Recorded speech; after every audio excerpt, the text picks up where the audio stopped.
इस वक्त की बड़ी ब्रेकिंग न्यूज जिससे मोदी सरकार को जबरदस्त मिर्ची लगने वाली है। अमेरिकी विदेश मंत्रालय के एक प्रवक्ता ने कहा है कि राहुल गांधी के खिलाफ जो आपराधिक मानहानि का मामला लाया गया है उस पर हमारी निगाह बनी हुई है। अमेरिकी विदेश मंत्रालय के एक प्रवक्ता वेदांत पटेल का कहना है कि न्याय के नियमों और न्यायपालिका की आजादी किसी भी लोकतंत्र का अभिन्न अंग होते हैं। हमारी निगाह राहुल गांधी के मामले पर लगातार बनी हुई है और हम भारत सरकार से संपर्क में हैं। हमारा मानना है कि लोकतांत्रिक मूल्यों और अभिव्यक्ति की आजादी किसी भी लोकतंत्र का अभिन्न अंग है। राहुल गांधी पर आपराधिक मानहानि के मामले में वेदांत पटेल, जो कि यूएस प्रिंसिपल डेप्यूटी स्पोक्सपर्सन हैं, उन्होंने कहा कि भारत सरकार से हमारे संपर्क में हम लगातार लोकतांत्रिक मूल्यों, मानवाधिकार के संरक्षण और अभिव्यक्ति की आजादी से जुड़े मुद्दों पर तवज्जो देते रहते हैं।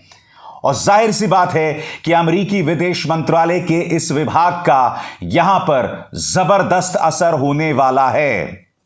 कमाल करते हैं मोदी जी, इतनी भी क्या जल्दी है। क्या आप जानते हैं कि अब लोकसभा की समिति ने राहुल गांधी को यह निर्देश दिया है कि 22 अप्रैल इस तारीख तक अपने घर को खाली करें।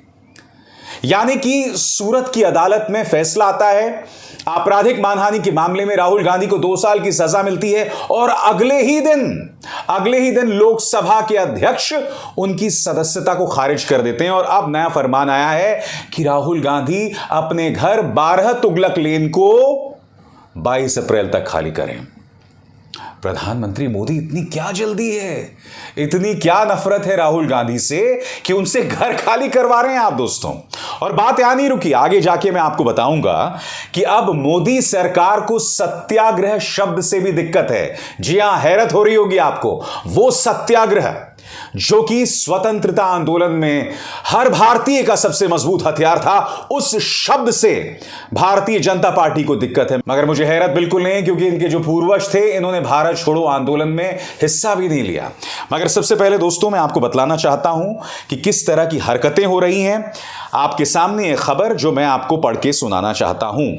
मोदी सरनेम को लेकर मानहानि केस में राहुल गांधी की लोकसभा सदस्यता जाने के बाद अब उन्हें दिल्ली का सरकारी बंगला खाली करना होगा। इसके लिए लोकसभा हाउसिंग कमेटी ने सोमवार को राहुल गांधी को सरकारी बंगला खाली करने का नोटिस जारी किया। कमेटी ने 22 अप्रैल तक 12 तुगलक रोड का सरकारी आवास खाली करने का आदेश दिया है। बतौर सांसद राहुल गांधी यहीं रह रहे थे। जैसे कि आप जानते हैं कि गुजरात की जो सूरत कोर्ट थी, उसने 23 मार्च को आपराधिक मानहानि के केस में राहुल गांधी पर 2 साल की सजा सुनाई थी। दोस्तों, इतनी जल्दी है मोदी सरकार को, इतनी जल्दी है लोकसभा के अध्यक्ष ओम बिरला को कि वो राहुल गांधी को सड़क पर ला देना चाहते हैं। और हां, सड़क पर कांग्रेस के कार्यकर्ता भी उतरे हैं। और आज तो लोकसभा में जैसे कि आप देख सकते हैं, तमाम जो सांसद हैं वो काले कपड़े पहनकर प्रदर्शन कर रहे थे।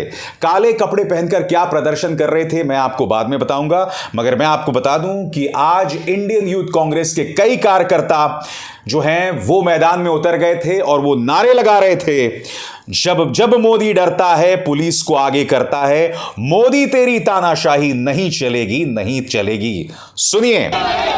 मोदी डरता है पुलिस को आगे करता है, मोदी तेरी तानाशाही नहीं चलेगी, नहीं चलेगी।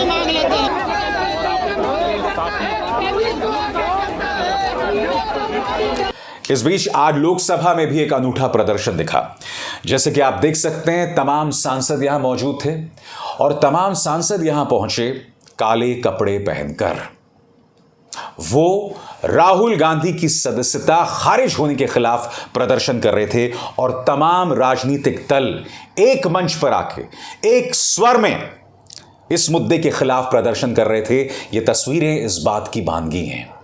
मगर आप जानते हैं, भारतीय जनता पार्टी के ट्रोल मिनिस्टर इनके केंद्रीय मंत्री हैं पीयूष गोयल, जो कि ट्विटर पर ट्रोलियों के मुखिया हैं, उन्हें अब सत्याग्रह शब्द से प्रॉब्लम है। दोस्तों, मैं चाहूंगा ध्यान से सुनिएगा आप, इन्होंने क्या कहा। पीयूष गोयल कह रहे हैं कि सत्याग्रह और काले कपड़े पहनकर कांग्रेस जो है वो संसद का अपमान कर रही है, लोकतंत्र का अपमान कर रही है। सुनिए क्या कह रही है।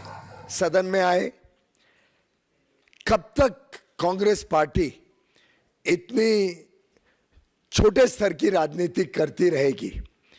मैं पूछना चाहता हूं, चाहे वो सत्याग्रह हो या काले कपड़े पहन रहे हैं, वो उससे क्या लोकतंत्र के मंदिर को अपमानित करना चाहते हैं? देश के कानून व्यवस्था को अपमानित करना चाहते हैं? क्या वो काले कपड़े जो पिछड़े समाज, जो ओबीसी के लिए अशब्द कहे गए हैं राहुल जी द्वारा, उसको वो जस्टिफाई करना चाहते हैं? सबसे पहले काले कपड़े की बात करता हूं पीयूष गोयल जी, चूंकि आपके जो वैचारिक पूर्वज हैं उनका स्वतंत्रता आंदोलन से कोई लेना देना नहीं है। मैं आपको बता दूं कि जो काला रंग है ना, वो विरोध का रंग है। अक्सर लोग अपनी बाह पर एक काली पट्टी पहनते हैं जब विरोध प्रदर्शन कर रहे होते हैं या कभी शोक मना रहे होते हैं। इसलिए जो काला रंग है उसका राजनीतिक महत्व यह है। दूसरी बात, जो निहायत ही आपत्तिजनक बात यहां पर पीयूष गोयल कहते हैं, वो ये कहते हैं कि सत्याग्रह करके कांग्रेस लोकतंत्र का अपमान कर रही है। मैं जानता हूं पीयूष गोयल जी कि आरएसएस ने भारत छोड़ो आंदोलन में हिस्सा नहीं लिया। मैं ये भी जानता हूं कि आरएसएस ने 52 साल तक अपने नागपुर स्थित मुख्यालय में तिरंगा नहीं फहराया, मगर फॉर योर काइंड इंफॉर्मेशन, सत्याग्रह महात्मा गांधी का सबसे वाजिब हथियार था, सबसे असरदार हथियार था। वैसे तो मैं जानता हूं कि आपके पार्टी में अधिकतर लोग जो हैं अपने घरों के दरवाजे बंद करके नाथुराम गोडसे का महिमा मंडन करते हैं। यह बात अलग है कि प्रधानमंत्री नरेंद्र मोदी विदेशों में जाकर या फिर यहां देश के अंदर भी महात्मा गांधी के सामने सिर झुकाते हैं, मगर इस महात्मा गांधी का सबसे असरदार हथियार सत्याग्रह था, जिसे आज आप अपमानित कर रहे हैं। और मैं यह भी कहना चाहता हूं कि आप उसे गाली दे रहे हैं, जो अपने आप में कितने शर्म की बात है। चलिए, राहुल गांधी को आप सड़क पर ला दें, एक अलग मुद्दा है, मगर आज आप सत्याग्रह का अपमान कर रहे हैं। अब आप में इतनी हिम्मत हो गई, अब ये दिन आ गए, क्योंकि आप जानते हैं आपके इस वाहियात बयान पर कोई भी मीडिया आपसे सवाल नहीं पूछेगा। उल्टा मैं दावे के साथ कह सकता हूं कि आपके इस बयान पर डिजिटल मीडिया में भी किसी ने सवाल नहीं पूछा होगा। आज मैं पहली बार यह सवाल, यह मुद्दा अपने दर्शकों के सामने रख रहा हूं कि किस तरह से पीयूष गोयल ने महात्मा गांधी का अपमान किया है, देश के स्वतंत्रता संग्राम का अपमान किया है, यह कहकर कि सत्याग्रह के करके कांग्रेस जो है वो अपमान कर रही है लोकतंत्र का।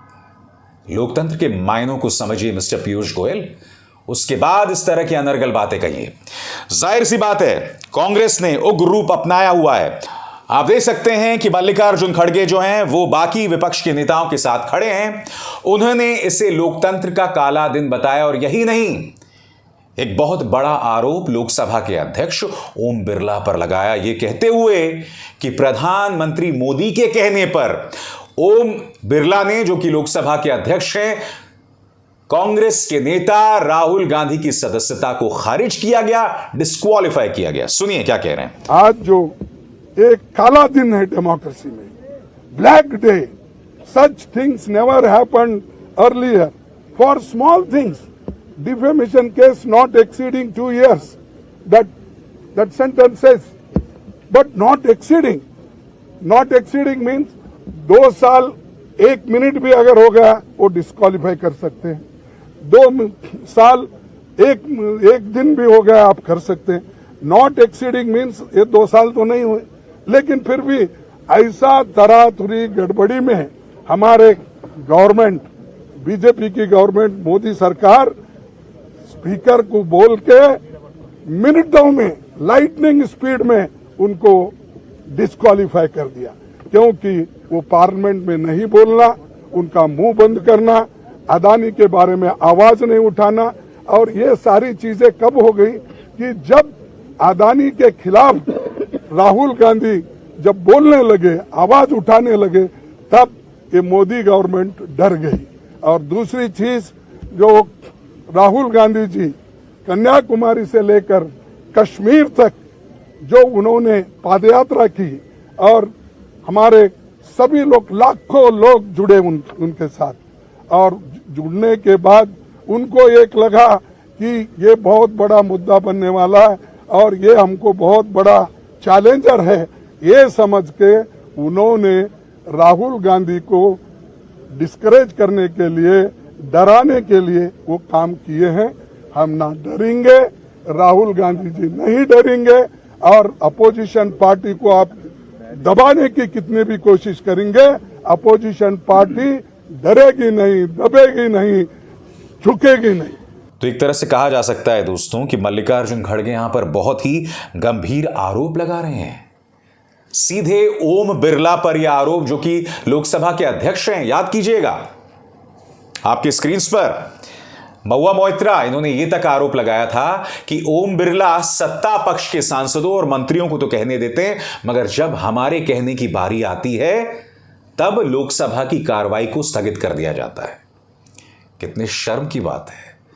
आज विपक्ष और सत्ता पक्ष के बीच में विश्वास पूरी तरह से खत्म हो गया है। और अगर मैं आपसे सीधे सवाल पूछूं, इस विश्वास को कायम करने की जिम्मेदारी किसकी है? इस विश्वास को कायम करने की जिम्मेदारी सिर्फ और सिर्फ सत्ता पक्ष की है और किसी और की नहीं है।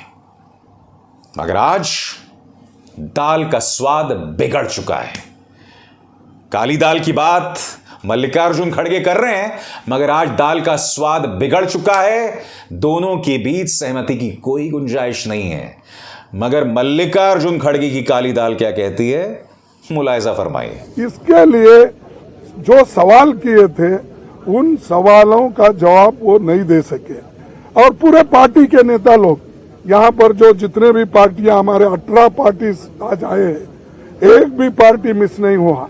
सभी मिलके यही मुद्दा पूछ रहे कि भाई आप ज्वाइंट पार्लियामेंट्री कमेटी बिठाओ, उसमें खुल के आएगा, सत्यता बाहर आएगी, रिकॉर्ड्स देखेंगे, और रिकॉर्ड्स छानबीन करने के बाद जो चीज बाहर आएगी वो सबको मालूम होगा, ट्रांसपेरेंसी होगी। और आपको ये भी मालूम होगा कि हम जो ये डिमांड कर रहे हैं, ये डिमांड क्यों कर रहे हैं, ये भी लोगों को मालूम होगा। तो ये जो चीजें हैं उनके फाइल भी जांच हो गई। और आप जेपीसी करने को क्यों डर रहे हो? आपका तो मेजॉरिटी है, 2/3 मेजॉरिटी है, बहुमत है, हम तो अल्पमत में है, और मेंबर्स जो बनेंगे ज्वाइंट पार्लियामेंट्री कमेटी के, वो तुम्हारे ज्यादा बनेंगे, बीजेपी के ज्यादा बनेंगे, या तुम्हारे दोस्तों को मिला के और ज्यादा हो जाएंगे। तो डर क्यों बात है? किस बात से डर रहे हो? इसका मतलब है कि दाल में कुछ काला है, इसीलिए वो डर रहे हैं। दोस्तों, यकीनन प्रधानमंत्री नरेंद्र मोदी के नेतृत्व में जो भारतीय जनता पार्टी सरकार की हालत है, लोकसभा के अंदर सत्ता पक्ष ही कार्रवाई को बाधित कर रही है, बगैर चर्चा के आम बजट को पारित किया जा रहा है, गिलोटिन का इस्तेमाल किया जा रहा है, ये तमाम चीजें बहुत ही चिंता में डालने वाला मुद्दा है। आज इस कार्यक्रम के मायने समझिए जो मैंने आपके सामने पेश किया। भारतीय जनता पार्टी का कोई छुटभैया नेता नहीं, इनके एक वरिष्ठ मंत्री जो वित्त मंत्री बनना चाहते हैं, वो खुलेआम सत्याग्रह शब्द का अपमान कर रहे हैं। राहुल गांधी, उन्हें सबसे पहले तो जो सजा सुनाई गई, वो सजा ही कई सवालों के घेरे में है। दूसरी बात, जल्दबाजी में उनकी लोकसभा की सदस्यता को खारिज कर दिया गया। अब उनके निवास स्थान 12 तुगलक रोड से उन्हें 22 अप्रैल तक घर खाली करने का निर्देश जारी किया गया है। इससे आप अंदाजा लगा सकते हैं कि भारतीय जनता पार्टी के अंदर राहुल गांधी को लेकर कितनी नफरत है। मगर बड़ा प्रश्न ये कि क्या इस देश की जनता भी नफरत का ये जहर, ये घूंट पीती रहेगी? सवाल तो वही है दोस्तों, और आने वाली राजनीति इसी बात पर निर्भर करने वाली है। अभिसार शर्मा को इजाजत दीजिए, नमस्कार। स्वतंत्र और आजाद पत्रकारिता का समर्थन कीजिए, सच में मेरा साथी बनिए। बहुत आसान है दोस्तों, इस ज्वाइन बटन को दबाइए और आपके सामने आएंगे ये 3 विकल्प, इनमें से एक चुनिए और सच के इस सफर में मेरा साथी बनिए।